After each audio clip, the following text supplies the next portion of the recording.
All right, hey there, folks. Since book tour and conventions are still on somewhat of a staggered return, I figured I'd bring book tour to you. So welcome to Russ's Rockin' Rollercoaster, Season 7, Intriguing Interviews with Creative Minds. Well, as I'm sure you can tell by our Saturday broadcast that we're doing something a little different today. And for those of you who don't know, for about the last 10 years, I've been part of an author collective known as Crazy 8 Press. And as the name suggests, we are indeed a little bit crazy. And we also love superheroes. If you do too, then you've come to the right place. As a special event, we bring to you Phenomenons Con Part 1. As many of you know, through a successful Kickstarter campaign, we launched a superhero-themed shared universe collection called The Phenomenons. And as a special thank you to our backers and those who might still want to buy the book, we wanted to host this live event, giving you an inside look into the world of the Phenomenons and what some of our author contributors had in mind as we dove into this new universe. On our panel this afternoon is one half of Crazy 8 Press, including authors Mary Fan. Hi. All right. We got Hildy Silverman. Hello. Say again. Hello. Hi. There you go. All right. We must project. Hello. We got Geoffrey Thorne. Hey. All right. We got Paul Kupperberg. Hey kids, comics. All right. Project. One must project. Hey kids, comics. There we go. What's going on? Yeah. All right. Yours truly and the mastermind behind all of today's madness, Michael Jan Friedman. Hello. All right, Grandpa, settle down.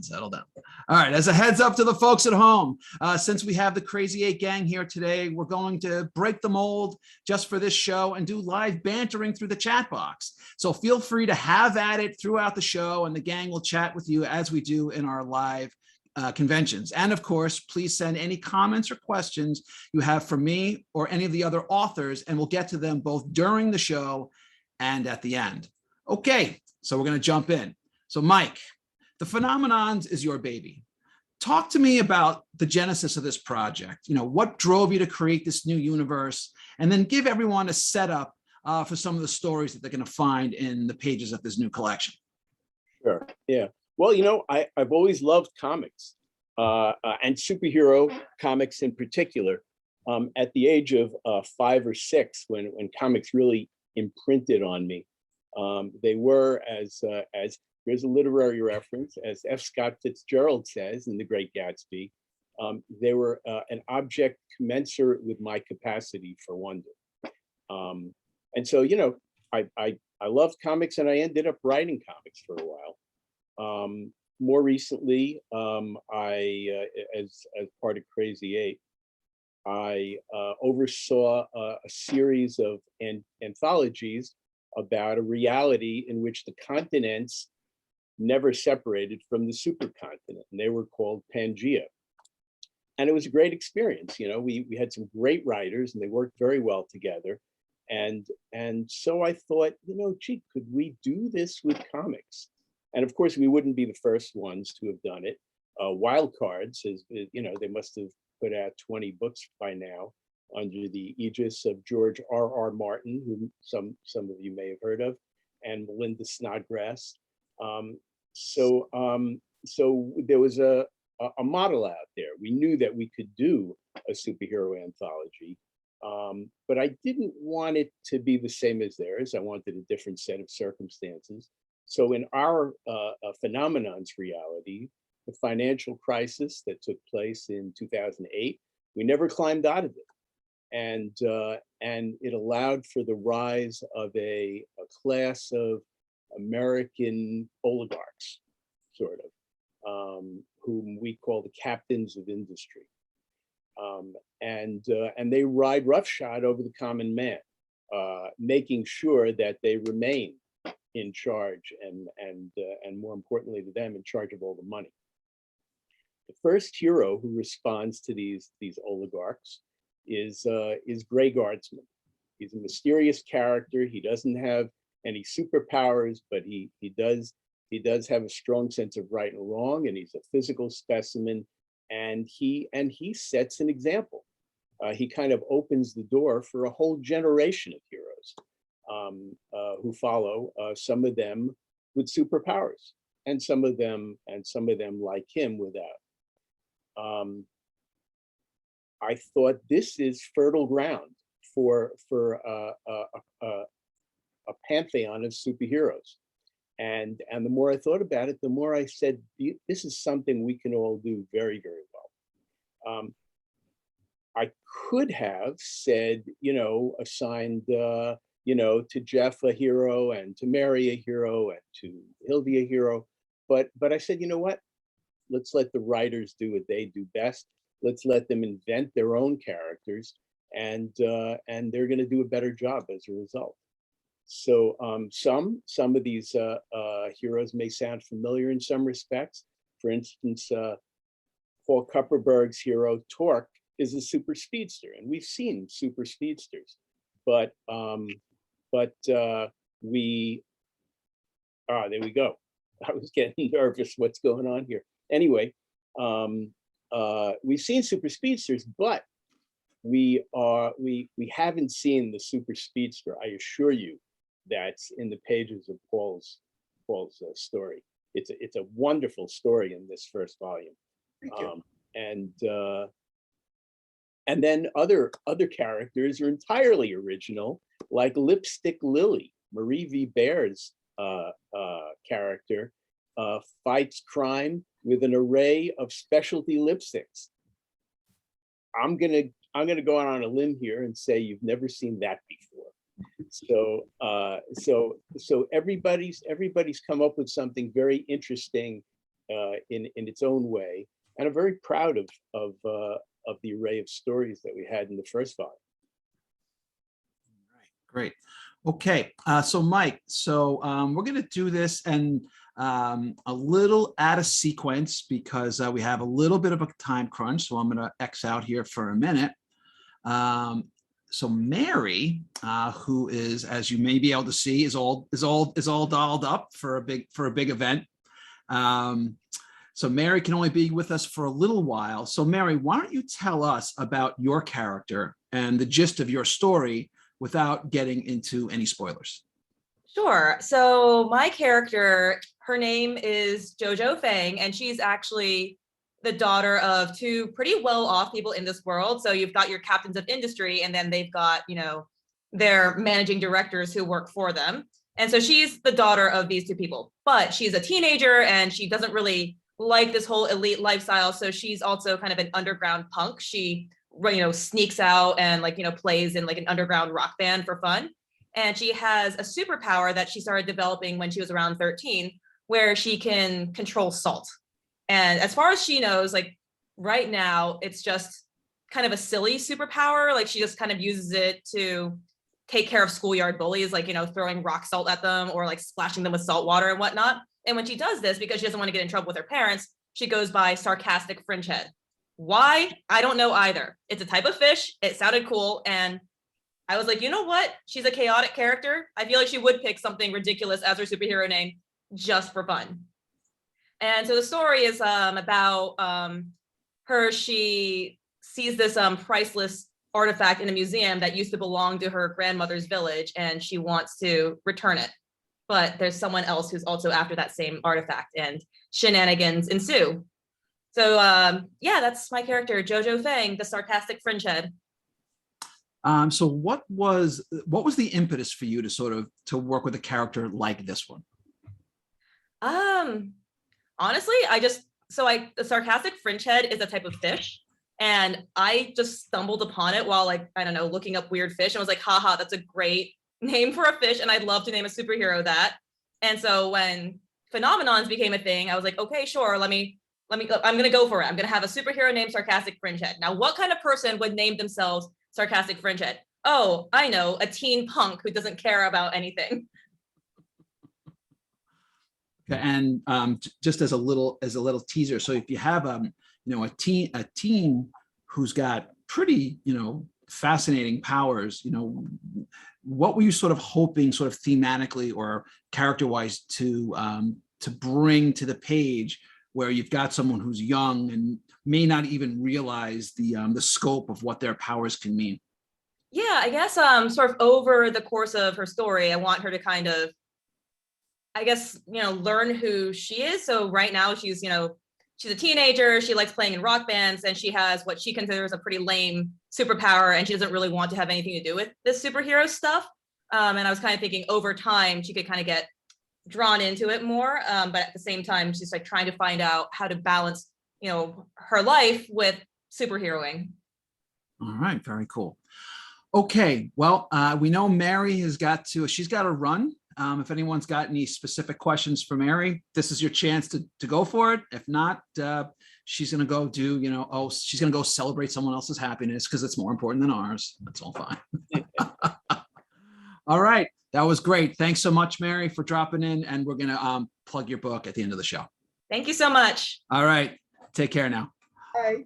Okay, so now we're gonna mix things up just a little bit and turn things over to Mike, who's actually gonna take over the interviewing duties just for a couple minutes. Right. Well, thanks, Russ. So many of our stories were written by individual authors, but some of them were actually team-ups, sequences of stories written by 2 or even 3 authors. And one of those team-ups was a great 2-parter by Russ and Hildy. And so Russ and Hildy, why don't you guys give us some background on your characters and tell us the basis for your story and how you came up with it. Sure. So when Mike said, hey, this is what I'm thinking about doing, immediately my first instinct was, and I can't exactly tell you where it came from, but I just knew I wanted to work with Hildy. We hadn't had a chance to really, since Hildy joined Crazy 8 Press, what was it, 6 months ago, a year ago? I can't remember. About almost a year now. Almost a year. Almost, yeah. And you know, and Hildy sort of, you know, you guys may not know it, but we know it, that behind the scenes, Hildy is really, well, she's doing what we wanted her to do, which was basically to kick all of our asses and hold us accountable and make us better. And I knew that I wanted to sort of team up with her because Hildy has spent her fiction career writing short fiction. I do it sometimes, I write novels, but so I really kind of knew, I had an idea for a character, and her name is Deisha Carlisle. And she has kind of a different power for me, and because it's an idea I've been toying with for many, many years, and I kind of didn't really know when I was going to deploy it. And her superhero name is Syntax, and her particular ability is that she can manipulate the way others speak and hear language. So if you're saying to your friend, hey, let's go to the store, she can make you say, I'm going to go kill that guy right now, but you don't even know that you're saying it. And the reverse is true. Someone else could say to you, hey, it's good to see you. What you hear is, I'm going to kill you right now. And what she does is she uses that power. She's actually a con artist, and she uses that power at this stage of her life. She's, you know, not maybe just shy of 30, and she uses this to sort of stalk the elite, the rich in New York City. And she picks her spots, and she uses her abilities to con them out of their money, and then winds up donating a decent chunk of it to various social organizations that she feels are really worthy of having wealth. But of course, she needs to keep a tidy little sum for herself because, you know, as I say, you know, a girl's got to eat. And I knew that I wanted some scope to go with it and someone to counterbalance her kind of ability. And that's where kind of Hildy came in.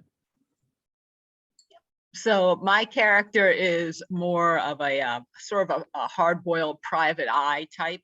Her name is Penny Trouble, which is sort of a play on penetrable because she can ghost through things. She can ghost a part of her body, like her hand, to go through solid objects or people in certain circumstances. So that's her ability, but she's also a detective. And so she tracks down Deisha. She needs Deisha for the shenanigans that follow, figures out what she's been up to, corners her. And I kind of like the idea of doing, you know, one of those buddy cop type matchups where it's the cop and the bad baddie. So there's friction there, they kind of rub each other the wrong way, but they're both, they have a common enemy and a common goal, so they're gonna work together, but it's not always comfortable and they're not always happy with each other. So I like that kind of interplay, the banter, the back and forth. And yeah, so we had a lot of fun with the action and the adventure on that one. It was a good time. Yeah. So guys, what was the process? You're working together, different people do it in different ways. What was the process for you? Well, actually, I took a page out of the Crazy Eight playbook. So for those of you who don't know, my day job is I work in the real estate industry in New York City, and I've worked on some of the biggest projects that you've known.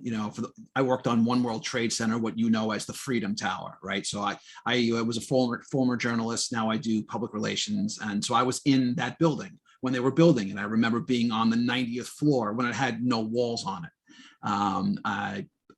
My clients are millionaires and billionaires, and I see where the money goes.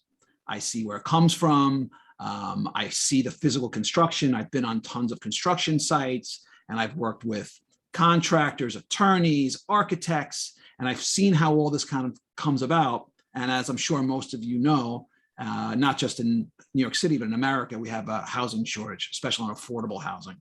And it felt sort of timely to set our little mystery in that world. And the way we did it was, for those of you who may not know, at the very, very beginning, and Mike, why don't you just give a quick setup to the very first collaborative story that Crazy Eight Press did, 10, 12 years ago? The very first, you're talking about Pangea, or no? No. Oh, so this is the Crimson Keep. Yes. What happened is we did a stunt when Crazy Eight started. We did a stunt whereby we took a premise, just a line in a panel, and the following day we started writing a story sequentially. So I sat there in full view of everyone with a monitor facing out and wrote for an hour, and then I handed it off to someone else, and they wrote for an hour, and then I handed it off to another Crazy Eighter, and they wrote for an hour. And after the weekend was over, we had like 10,000 words and an actual story. That's right. Written, as it were, in Macy's window. That's right. So what happened is that's why I like the idea of that. So the way Hildy and I thought about it was like this. We had two stories that each were about 5,000 words each. And we looked at it like this. Each story unto itself has a part 1, a part 2, and a part 3. Right. So there's 3 in the story 1 and 3 in story 2. So essentially it's a 6-part story. And we thought, well, each one of us would write 3 of the 6. So we went back and forth. And I said to Hildy, do you want to start the story off, or do you want to stick the landing? And Hildy wanted to stick the landing, which I was fine with. So I set up the initial part 1, and I wrote about 1,500 words or so. She didn't have any idea what I was doing. I gave her no heads up whatsoever. And I kicked it off in this sort of, mysterious kind of way with this character who she didn't even know. And when I was done and felt good with it, I said, here you go, have at it. And then Hildy was like, okay. And then Hildy. And then, just went from there. So I took what Russ wrote, I, continued along. And so we went back and forth that way. And then, obviously there's differences, there's things that aren't necessarily matching up. So we read through them, and then we consulted with each other, like, well, if you want this to happen, maybe we should adjust this. And we went back and, smoothed everything over. We tried to make sure we kept our voice consistent, because when you're writing together, you don't want the authorial voice to keep changing. That's very hard for the reader. So we tried to, write with the same kind of tone and that sort of, hard-boiled detective style. And to make sure that when I wrote Russ's character, her voice sounded like herself the whole way through, and vice versa. And he did the same for Penny. Yeah, and what happened is that as we were passing back and forth, it was working, but then it came up to, look, we're going to have to really figure out like how are we going to really nail this? And we couldn't just sort of wing it. So then we said, all right, listen, this is getting a little crazy. We sat down, we had a chat, and we talked it out and said, well, this, that, no, yes, maybe. And we went back and forth and we haggled over it. And, some of the ideas we liked better than others. And I could tell you it was a total collaboration. It was just best idea wins. There was no ego involved in it at all, except that Hildy always had to be right. No, but that's because she was. Yeah. Well, I can tell you that what you produced was a really compelling mystery, and while it sort of ended on a little bit of a cliffhanger in Phenomenons book one, you've set the stage for what'll be the catalyst, really, for the entirety of a Phenomenons book two, which will be out next year. So it's your mystery that'll kind of swing us into another gear. Yes, actually, Hildy and I and Mike, we did a little conspiring just over the last couple of days, and we think we've got the theme kind of worked out for what. So our mystery resolves completely in this volume, but it sets the stage for something bigger in volume two. Right. So anyway, so thank you for that. And just a reminder, we're going to be launching the Kickstarter campaign for that second volume in just a couple of weeks. So everybody, please look out for that. That's right. And with that, I'm going to turn things back over to Russ. All right, thanks, Mike. Okay, so next up, we got Paul Kupperberg, who's going to let us know what he's up to. You've made a career writing a lot about superheroes. So what do you got for us in Phenomenons? Well, yeah, I've been writing superhero comics since 1975. So, I've got a few of them under my belt. And in Phenomenons, I came up with a character named Torque. I have an affinity for super speedsters, it seems. I was the editor of The Flash for a while, and I recently published a young reader's novel called Supertown about a superhero team, and I found myself focusing on the super speedster in that one as well. So when it came time for Phenomenons, I went right for the super speed, and initially I wrote this Torque. I wrote him, he was kind of the lighthearted guy, kind of like in the Wally West Flash tradition. And, I kept like hitting a wall with that. It was like, I kept feeling I've read that before. And I had when I was an editor of The Flash and was reading that character being The Flash. So I scrapped everything I'd been doing and went in a whole different direction. A lot of speedsters seem to be running towards the future, to save people and so I decided my guy was using his speed to run away from his past. And he had no interest in being a superhero. He was just some schmuck who just happened to walk into a scientific accident. He was out in the street when something went bad, and he just got caught up in the aftermath. So, or so he believes, that he was just caught up in the aftermath. But so he has no interest in being a hero. If he passes by something, if a scaffolding is about to fall off a building, he'll do something. He's not heartless, but he doesn't run out looking for trouble, and he doesn't particularly want to belong to a group of superheroes. So, I found this kind of, this moribund super speedster was actually a lot of fun to write. It's like having written all those comic books, spent a lot of them in an era when comics were, for the most part, pretty shallow in the stories they told. It was nice to do one who actually felt something, who actually had a motivation beyond, you know, I got hit by a lightning bolt, so I must be a superhero. All right, very cool. All right, so we got lipstick heroes, we got people who can phase through walls, we got private eyes, we got speed surge, and now so Jeff Thorne's up next. What Okay. you've also been spent a long career writing superheroes. What do you got for us? Yeah, I'm currently doing some DC stuff and some Marvel stuff, and I have a character for our guys called Rascal. And Rascal, like Paul's guys, nobody's superhero. He started life as a high-end thief, part of a group called the Midnight Ramblers, a team of outlaws who rob from the rich and keep it. And they take jobs. They are freelancers, and they take a job to rob from a particular, I guess, scientific facility on short notice, but it's a huge payday. And they get in a little over their heads, and Rascal's the only one who gets out alive, basically.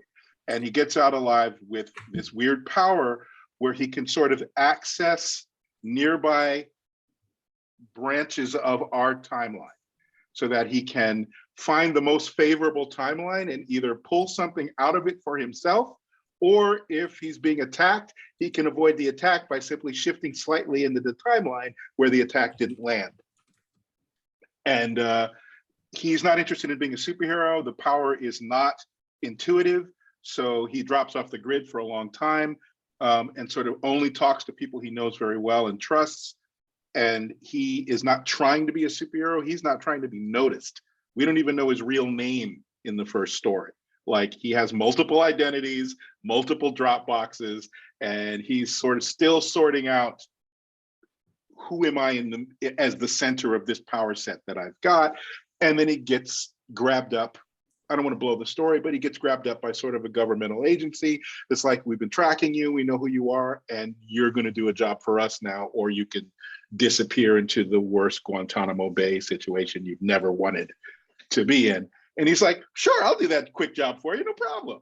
So that's Rascal. He's a tech guy. Prior to this, his skills are basically, he's the best lockpick security bypass guy in the business.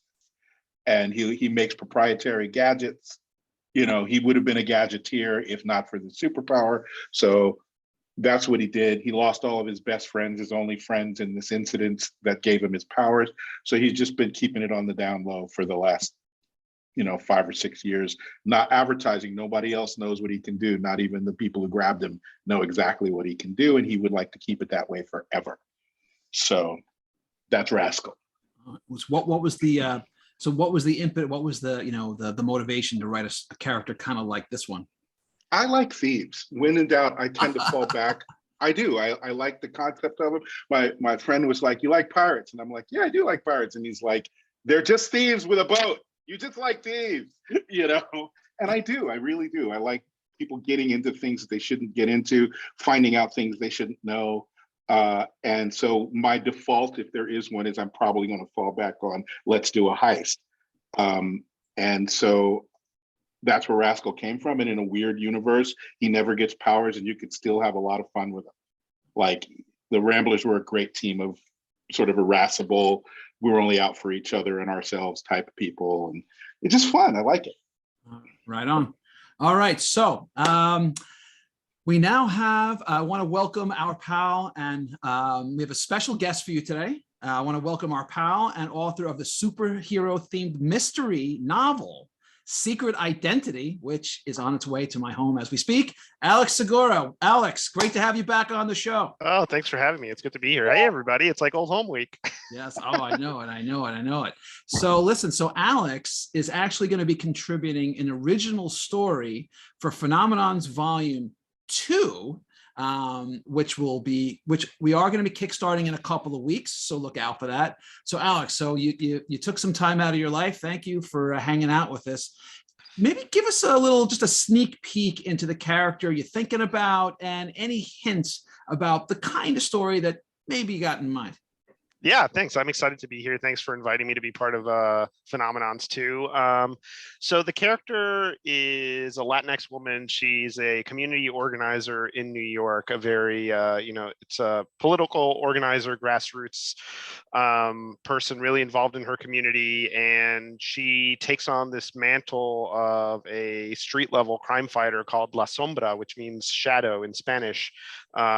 Basically to do the things that she can't get done in the daytime, like kind of resolving the problems, not violently per se, but at least using the tools that come with being a crime fighter that, aren't readily available to us regular folks. So that's kind of the big picture we're working off, or I'm working off with the short. And it's going to be, unsurprisingly a noir, gritty crime story that is a nod to some of my favorite street level vigilantes.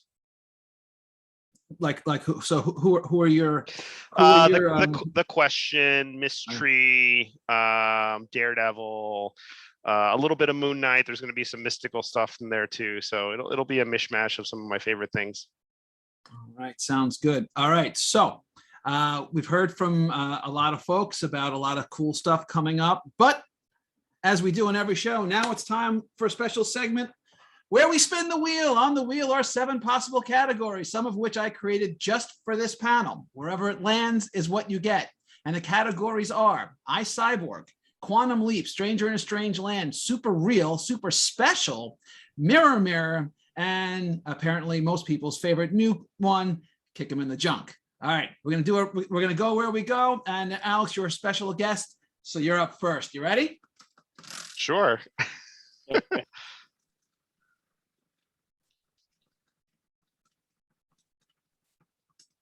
And we got Quantum Leap. Okay.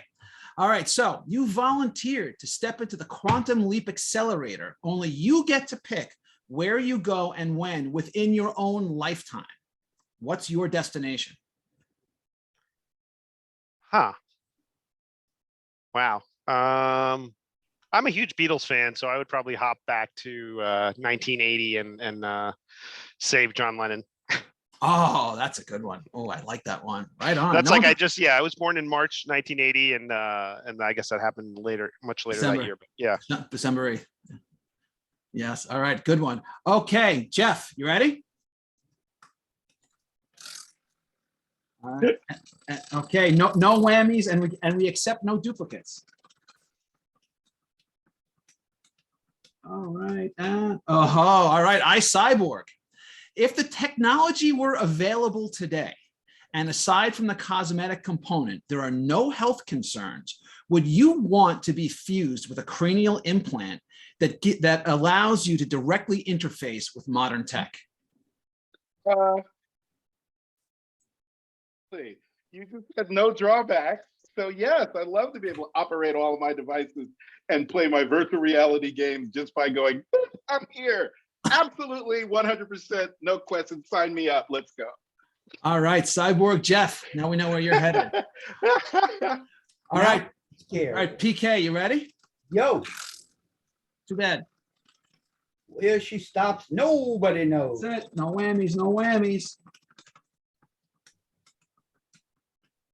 All right, kick him in the junk.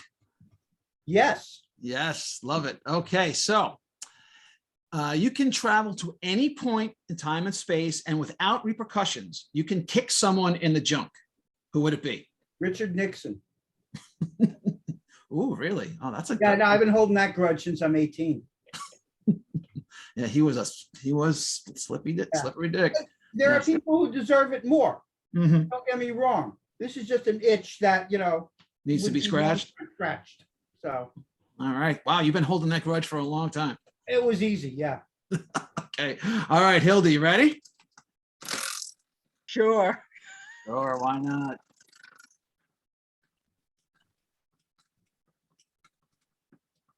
All right, and we got for you Mirror Mirror. Wow. Oh. Okay, so what do we got here today? Mirror Mirror. A rift has occurred in the metaverse. You have the opportunity for a face-to-face meeting with an alternate version of yourself.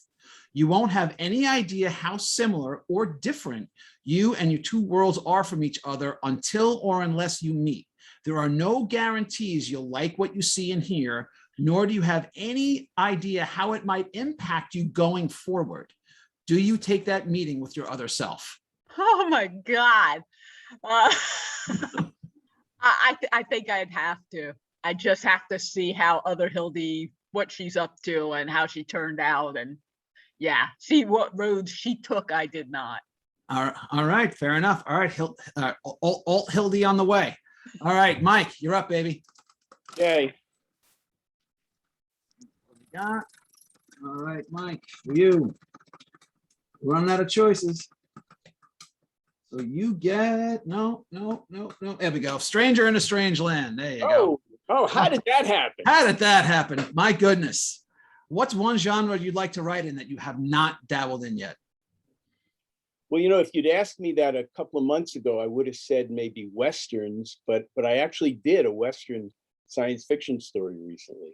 So the genre that I'm starting to dabble in is Sherlock Holmes.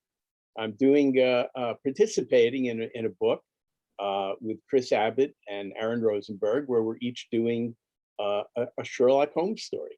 I have to tell you, I have no confidence whatsoever that I'll be able to do this. It's a shot in the dark, but I'm going to take it. So there you go. I'm gonna dabble in Holmes fiction. All right, fair enough. All right, so I never do this on the show, but since I am a member of Crazy 8 Press, I'm actually taking a turn on the wheel. So I'm actually going to spin and see what happens. Why shouldn't you suffer along with the rest of us? That's it. All right, there's only two choices left. So what do we got here from me? I got, oh, where did that one? Super Special. All right.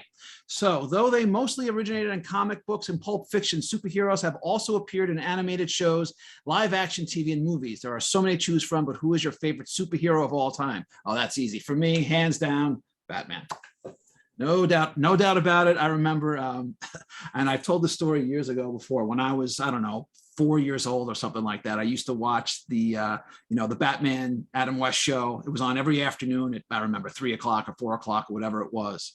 And I took the bus home from, I think I was doing like pre-K. I did like a half a day or whatever it was. And my mom was not at the bus stop to pick me up. And I got so upset. I was really scared.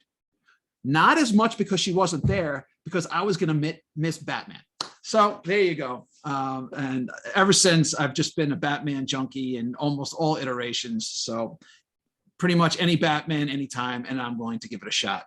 All right, so we have another section of the show, and what we do is I got 4 options: A, B, C, or D. And then once we go through, I'm gonna reshuffle the cards a little bit. All right, and we're gonna mix up the order this time. All right, Mike, you're up first. A, B, C, or D? Let's try B. B. What's B for today? B is thick. All right, we're gonna find out if you have thick skin. As writers, when we put our work and ourselves out there, criticism of all kinds comes with it: the good, the bad, and everything in between. How do you honestly feel about reviews? Do you take them to heart? Do you let them roll off you? Do some stick with you more than others? I usually quiver in a corner. That's my usual reaction to a review. Always before I hear it, and for the most part, most of the time after I hear it as well. I recognize that there have to be reviews, and I love reviewers, but I don't have a thick skin at all. All right, so some honesty. I have to tell you, I've asked a lot of people this question, and some people are like, they don't bother me. I don't buy it. They bother the hell out of me. I don't buy it. Okay, you're right. All right, you ready? We have our guest. Since we have a special guest today, Alex, you're up next. So you have A, C, or D? A. A. Advice column. All right, you and I are both in the writing business, so let's go to our advice column. What's the best and worst writing advice someone ever gave you? Best advice is to finish something, you know, we can spend forever speculating and jumping from idea to idea, but until you finish something, then you can't, only when you finish something can you actually make it better and then shop it around and get to the next step. The worst advice, and I think it's just more of a saying that isn't necessarily true, is write what you know. Like, we can know a lot of things, we can learn a lot of things, we can research a lot of things when we're writing. So I think it's that, and the word count police really bugs me. That idea that you have to write X amount of words a day to be considered a writer, it's just not true. I think if you consider yourself a writer and do the work, you are a writer. All right, fair enough. All right, Hildy, you got C or D? Let's go C, Captain. C. Ooh, all right. This is our newest question on the show. I kind of like this one. It's got a big wind up, so you got to bear with me. All right. It's all or nothing or steady she goes. So I'm going to give you two options that are going to define the rest of your writing career. You can only pick one option. Okay. And here they are. And you got to bear with me. All right. It's a long one. Your next book is an international bestseller. You win every award there is. You make tons of money. Your book gets made into a movie that wins the Academy Award for Best Picture. You can ride this success forever. You will always be that writer. However, every book after that one that you write, and I'm talking every single one, is an absolute dumpster fire. Critically trashed and a commercial zero. You are called a washed up hack who can no longer even string together two cohesive sentences. Okay. Or you keep writing as you've always done. You are generally well respected, and however much money you have or haven't made up until now is about the way it's going to go going forward. So if it were up to you, given these two choices, which career path do you pick? All or nothing, or steady as she goes? Oh my God. So I assume the first one's the all or nothing. You know what? I think I'll take the all or nothing, and everyone else can suck bananas after that. You know, I'll dry my tears with my money, and I'll survive. I love, you know, it's funny. I've actually had, so if this has come up maybe 4 or 5 times, and it's been right down the middle. I've had a couple who said, "Oh, absolutely, I just want to keep doing what I'm doing." But you and a couple have said, "Nope, screw that. You know, I'm cashing in while it's there." Good for you. Good for you. Good for you. All right. So I'm just relabeling these because we got to mix up the order here, because I'm all about being random. All right. So who we got left here? Who hasn't gone yet? PK. All right, you're up. So A, B, C, or D? I've reordered. C. Advice column. All right, we're going back to our advice column. Right. What's the best and worst writing advice anyone's ever given you? Well, the best advice was it's okay to write a bad first draft, essentially. You know, just get it on paper, get it done. Don't think about it. You know, I guess it's really the same thing Alex said, but you know, it really is. It really is the main thing. It's just like, do the work, get it done. Otherwise, you're just a dilettante. You know, if you don't, you know, people have come up to me and told me that, you know, they consider themselves writers, and you know, then I learned they've never even finished a short story. No, you know, so just do that. The worst was, gosh, there's so much to choose from. The silliest advice I ever got was when I was first starting in comics was never start a caption with the. And like, I was paralyzed by that for about the first year and a half of my career. Okay, that is bizarre. Okay, so who do we still need? Jeff, do you need to go? All right, Jeff. So you got A, B, or D? A. And A is thick skin. All right, so what do you think? So you've heard the wind up. What do you feel about reviews? I don't give a shit. Fuck them. I think the longer answer is reviews aren't for us. They're for the audience. By the time they're reviewing it, I'm on to the like 5 stories later. I'm doing something. I'm a year away, a minimum of 6 months away from whatever the hell they're reviewing. So they're not talking to me. They're talking to potential customers. My only pet peeve with reviewers is actually read the fucking material. I've seen bunches of reviews, almost always negative, where you can tell from the review you didn't read the book. Like the things you're saying occurred did not. The things you're saying did not occur did. So the thing you say you don't like, I don't know what book you were reading, but it wasn't mine. So that bothers me. But personally, dude, no, I don't. They're not even talking to me. They're talking about me. So, whatever. Have a ball with it. Don't care. They'd rather be you. Yeah, a lot of them, that's true. But I really do think that the job of critic reviewer is to talk to the audience or the potential audience for a given book. I know when I'm not writing a book, when I'm not the writer, I'm just any old person in the audience, a critic whose viewpoint seemed to line up with mine might cause me to pick up a book that I would not otherwise have picked up. But if I like an author and that critic reviews their book or whatever negatively, screw them, I like it. I'm gonna go buy it, you know, and vice versa. If I don't like it and that critic says, this was terrible, it's like, I don't know what you're smoking, I love that book. So, you know, so that's how I am. Sorry about it. I don't know if it's a thick skin or not. I just don't think our relationship is what a lot of people think our relationship is. So. All right, we got Mike who curls off into a corner and shakes, and we got Jeff who says, fuck them all. All right, I love it. All right, so I'm actually going to take a stab here. I know what's on here, so I'm not even going to look. I'm going to pull these out randomly, so there's no cheating. So whatever I get, I get. And what do I get? And I got all or nothing. Steady as she goes, or all or nothing. Honestly, I got to tell you, I love writing words, and I keep adding it. But you know what? If I can get the brass ring, you goddamn right, I'm going to go for it. And if people want to tell me I suck after that, well, you know, I'll find a way to relax on my bed made out of money. So there you go. I'm willing to roll the dice if that happens. I don't want to be called the washed out pack, but then again, I've been called worse about other things. Okay, so we got a few minutes. We're going to take any questions we have from the audience. If anyone wants to chat up. Let's see, what do we got in here? Oh, so we're chatting about Batman. In fact, did everyone see the new Batman movie, and what did you think of it? Actually, I thought it was just sort of so-so. I was sort of disappointed personally. I thought there were good things about it.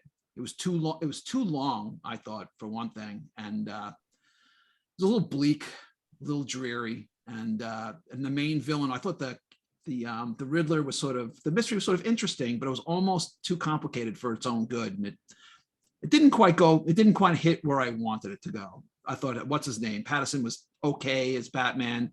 What's her name? Zoe Kravitz was great as Catwoman, and Colin Farrell was great as Penguin. You wouldn't even know it was him, but that was sort of my 2 cents. I don't know what you guys thought, if anyone's seen it. Haven't seen it. I haven't seen it, but that won't stop me from reviewing it. There you go. I watched half of it last night, so I don't think it's fair to give a full review. All right, fair enough. All right, I'm seeing it tomorrow. Okay. All right, we got anything else in here, Hildy? We all good, or are we all caught up? All right. Well, if that's all we got, then I'm going to share my screen one more time, and then we're going to call it a day. So just bear with me for just a minute while I do that voodoo that I occasionally do. And we'll do this. Sorry, I know it's always a technical issue with me, but what can you do? Such is life, as they say. All right, hang on. Sorry. Okay, here we go. So I am going to share my screen one more time, and we're going to show you what goodies we have in store. Okay, so Mike, real quick. So we already saw the cover for Phenomenons 1. Right. This is sort of an early draft of the cover for Phenomenons 2. When's the Kickstarter going to actually go live? I'm projecting May 7th, but it might be a day sooner or a day later. I should tell you, you know, on this cover, I wanted at some point to do an all girls cover. And so that's this. It doesn't mean these are all our female characters. but I did want to do it. I don't know. It's just something I wanted to do. Looks great. So you can, yeah, thanks. So and this is, I'm assuming, is Syntax, and this is Syntax, and Hildy's character there over you go. here, Penny cool. Trouble, yeah. in the sort of white with lavender hair. That's Keith R.A. DeCandido's character, Luminosity. Next to her is Marie Viber's character, Lipstick Lily, and in the air is a character called Better Angel, who we'll see more of. We saw a little bit of her in the first volume. We'll see even more of her in the second volume. I love the name Better Angel, and I can't believe nobody's used it yet. That was incredible. Very cool. But one thing I do want to mention while we're on is that besides our Crazy Eight colleagues, we've gotten great contributions from Keith R.A. DeCandido and Marie Viber and Ilsa J. Bick, who has a group of non-human heroes. These are animals who can communicate with each other and think like human beings. So they're going to be one of the more intriguing. Hey, Mike, who's the cover artist? The cover artist in this case is a guy named Gary Carbone. He's Canadian, and this is actually not the finished product, but we're working on it. There are some additional touches we need to put in. All right.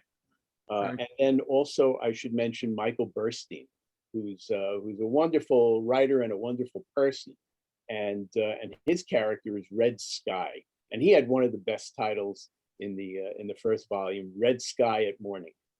So that was so I want to make sure everybody knows it's not just us Crazy Eighters that are in this. It's also some wonderful colleagues. All right, that's great. So before we wrap up, we've talked a whole lot about phenomenons. So the ebook is out now. The Kickstarter, the print book is coming. When's the print book coming, Mike? That will be. It won't actually be until July. July. Okay, and then we'll be ready for shore leave. Yes. All right, so we'll be able to sign it there for anyone who's there, and that'll be great. All right, so before we kick off, we've got a couple more things to share. We got a couple more books everyone's working on. So PK, what do we got here? Well, this is the Devil and Leo Persky. It's a collection of 6 short stories and a new novella starring Leo Persky, who was a reporter for the World Weekly News in a world where everything printed in it is actually true. And he's kind of like a nerdier Carl Kolchak in that world. So. All right, very good. Okay, and then we've got, so Hildy, what do we got here? This is coming out, hopefully, I'm not sure if it's in time for Balticon or not. Russ, we're seeing your email. Oh, sorry. We're seeing your emails, brother. No, I'm trying to find something for us all. This is 3 Time Travelers Walk Into. This is coming out from Fantastic Books. The conceit on this one is that you could take 3 people from any time and have them travel together through time and what their adventures are. And in my case, mine's called Nostradamus's Angels.